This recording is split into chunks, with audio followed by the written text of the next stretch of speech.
this was a budget which prioritised welfare over work. That's what it did. It was not a budget for the economy. It was effectively a social justice budget. It was a budget that spent money rather than a budget that tried to grow the economy and raise money. And stuff like the private jet tax is just a bit of politics, isn't it? And same with the mansion tax, which will actually punish quite a lot of people who can't afford to pay it because they don't earn a lot of money.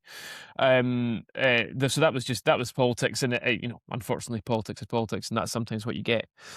So no, it was not a budget for economic growth. It was clearly not a budget, as is pretty clear in the Scottish Fiscal Commission estimations. It was not a budget that could in any way remotely sustain an independent country. I mean, try being an independent country without a block grant and putting forward a budget like that is fanciful. It's clearly not achievable at all. So from that point of view, it's not a budget that says to the 55% of people who voted no, it's not a budget that says to them, we know what we're doing with the economy now, you can trust us, come on over, right? That's not what this was. However, let me put the more positive side.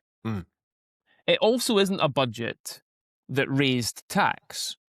And put up more show taxes on the mystery billionaires who we don't really have, unfortunately, in this country anymore. It wasn't a budget that did that. It kept it stable. So it's a budget from a government which finally now, because John Swinney and Kate Forbes took over, which finally now recognises that ramping tax up all the time is actually very costly and costs you money rather than raising money. So it's not a budget that did that, and that's a good thing because other budgets have. And also, again, just to try and be glass half full a little bit about this, there is recognition that people who in no way can be considered rich are being pretty much clobbered here. And so the change in thresholds, I should say, lower down the scale is not significant. I'm not going to pretend it's significant, but I just hope that it's a little toe that's being dipped in the water so that in the next term of office, when there's not an election to be won, they can actually look at things and say, let's be adults about this.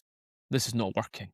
It's not working. We're not an attractive economy. We're not an attractive place for especially middle and higher earners to come and work. And we need to change what we're offering on tax to make sure that we are.